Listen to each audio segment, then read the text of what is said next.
알아두면 쓸데많은 프랑스사 이야기. 비극에 가까운 희극 작가 몰리에르. 위대한 희극 작가 몰리에르의 본명은 장 바프티스트 포클랭이며 몰리에르는 일명인데 파리에서 태어났으며 그의 아버지는 왕실의 어용실내 장식가였습니다. 법학학위를 취득한 몰리에르는 본인이 원하면 변호사도 될 수 있고 아버지의 가업을 이어받을 수도 있었으나 둘 다 거부하고 당시로는 존중받지 못하던 연예인의 삶을 선택했습니다.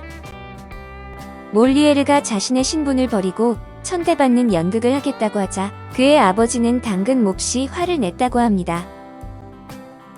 몰리에르는 부유한 집안에서 태어났지만 자신의 이상을 위해 정처 없이 떠도는 힘든 삶을 선택했는데 그는 사람들에게 깊은 감동을 줄 수 있는 비극을 만들고 싶었습니다.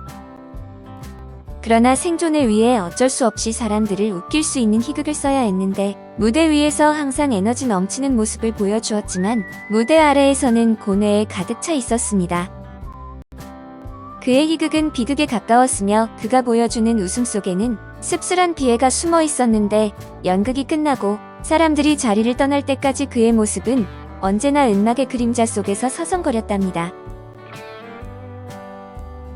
유량하는 배우의 삶. 연극에 대한 그의 열정은 모든 것을 초월했는데 1643년 그는 아버지의 반대를 무릅쓰고 친구들과 함께 극단을 창간했습니다. 극단에서 아름다운 여배우 마들은 베자르를 만났고 그녀에게 마음을 뺏겼으나 결합하지 못했고 나중에 몰리에르는 베자르의 딸과 결혼을 했는데 그녀는 베자르의 여동생이라는 설도 있습니다.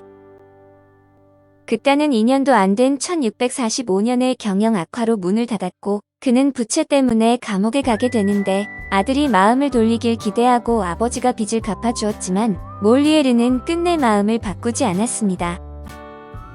그 후 그는 극단을 따라 지방을 돌아다니며 공연을 했으며 1650년에 극단의 경영자가 되어 좋은 연기자가 되어야 하는 한편 극단의 생존을 위해 고민해야 하는 부담까지 안게 되었습니다.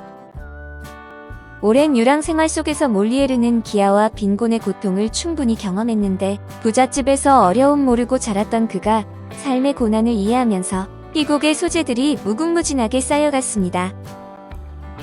당시 극단에서는 공연할 극본이 부족했고 이 문제를 해결하기 위해 몰리에르는 직접 극본을 쓰게 되었는데 그는 여러 편의 훌륭한 희곡을 탄생시켰습니다. 1658년 몰리에르는 파리로 돌아오는데 지방을 돌아다니면서 쌓은 명성으로 그의 극단이 왕의 궁전에서 공연할 기회를 얻게 된 것이었습니다. 그의 극단은 루이 14세 앞에서 비극을 공연했지만 결과는 실망스러웠는데 국왕은 그들의 비극에는 별다른 흥미를 보이지 않고 오히려 막간에 공연한 희극을 더 좋아했습니다. 위대한 희극의 대가.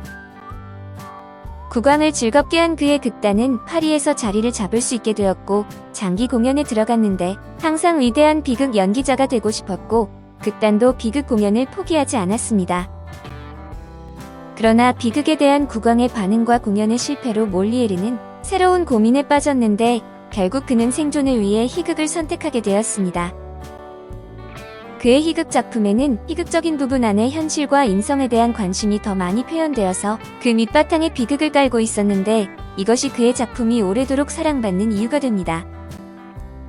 몰리에르는 평생 30여 편의 희극을 썼는데 초기 작품인 웃음거리 제녀, 남편학교, 여인학교는 귀족의 저속함과 타락을 풍자하면서 여성의 사회적 지위 등에 관한 문제를 제시했습니다. 웃음거리 제녀는 1659년 상현 후 상류 사회의 압력으로 공연이 금지당하기도 했는데 분노한 몰리에르는 루이 14세에게 상소를 했고 결국 다시 공연하게 되었습니다. 그러나 상현 금지 사건은 오히려 파리 사람들의 관심을 더 많이 불러일으켰고 그의 공연장은 관중으로 꽉 차게 되었다고 합니다. 그의 재능은 이후 작품인 타르투프, 도누앙, 인간 혐오자, 앙피트리온, 조르주 당댕, 수전노 등에서 더 빛이 났습니다. 그 중에서도 가장 많은 영향력을 끼친 작품은 1664년 작품인 타르투프였는데 성직자를 가장한 사기꾼 타르투프가 부자 상인 오르공의 집에 들어가 부인을 꿰어 재산을 가로채려는 내용입니다. 오르공의 아들이 사태를 파악하고 아버지에게 알리지만 오르공은 아들의 말을 믿지 않고 오히려 아들을 쫓아버리고 딸을 타르튀프와 결혼시키려 했습니다. 후에 진상이 다 밝혀지고 타르튀프는 감옥에 갔는데 몰리에르는 신랄하고 과장된 언어로 교회의 허위와 추악함을 예리하게 드러냈습니다. 그러나 교회의 위상을 손상시켰다는 이유로 공연은 다음 날로 금지되었는데 몰리에르는 이것 때문에 루이 14세에게 수차례 진정서를 보냈으며 5년간의 힘든 투쟁 끝에 다시 공연할 수 있게 되었습니다. 여기서 잠깐 몰리에르의 수전노. 몰리에르의 희극 수전노는 마치 우리나라 막장 드라마를 보는 것 같은 희곡인데 그 내용을 잠시 소개하겠습니다. 수전노인 아르파공의 딸인 엘리제는 집사 발레르를, 아들인 클레앙트는 이웃집 마리안을 사랑하고 있었는데 아르파공은 아들을 과부, 딸을 노인과 결혼시키려고 합니다. 그리고 자신은 아들이 사랑하는 마리안과 결혼하려고 하는데 클레앙트는 돈이 필요해 고리대금을 쓰려다 고리대금 업자가 바로 아버지 아르파공이라 한바탕 난리가 나게 됩니다. 아르파공은 마리안과 결혼을 결심하고 마리안은 자신이 호감을 품은 클레앙트의 아버지인 줄은 꿈에도 모른 채 그를 만나러 오는데 아르파공은 최소한으로 돈을 들여 연애를 베풀라고 지시합니다. 그러나 엘리제를 사랑하는 마음을 숨겼던 클레앙트가 고백을 해 아르파공과 클레앙트는 갈등을 빚게 되는데 시종이 아르파공의 돈을 훔치는 일이 벌어져 그는 죽을 결심을 할 정도로 상심합니다. 아르파공은 앙셀무가 지참금을 받지 않아도 좋다는 것에 혹해 그와 엘리제와 결혼을 허락하는데 엘리제를 좋아하는 발레르는 결혼을 막기 위해 모두의 앞에서 출생의 비밀을 털어놓습니다. 앙셀무가 발레르가 자신의 아들이라고 하자 호러머니스라에서 어렵게 자란 마리아는 그 광경을 보고 발레르가 자신의 오빠이고 앙셀무가 아버지임을 알고 가족은 감격적인 상봉을 합니다. 이 와중에 클레앙트는 아르파공에게 잃어버린 돈을 찾아줄 테니 마리안과의 결혼을 허락해 달라고 하자 수전노인 아르파공은 당근 승낙을 합니다. 그리고 발레르와 엘리제의 결혼도 허락하며 앙셀무에게 조건을 거는데 수전노답게 두 쌍의 결혼식 비용은 물론 자신이 입을 양복까지 달라는 것이었습니다. 마지막 공연.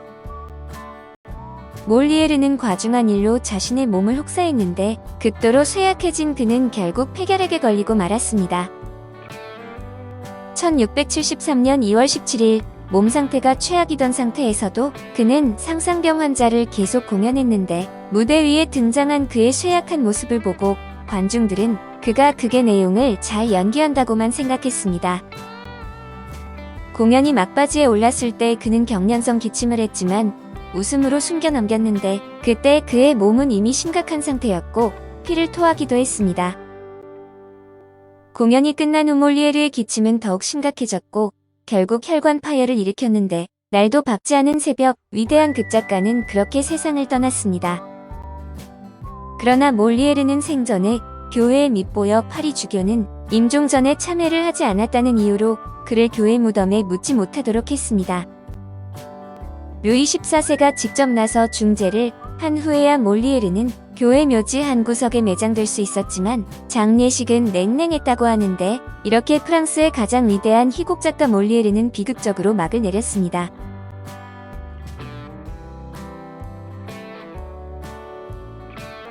루이 14세의 베르사유 궁전에서의 하루로 이어집니다.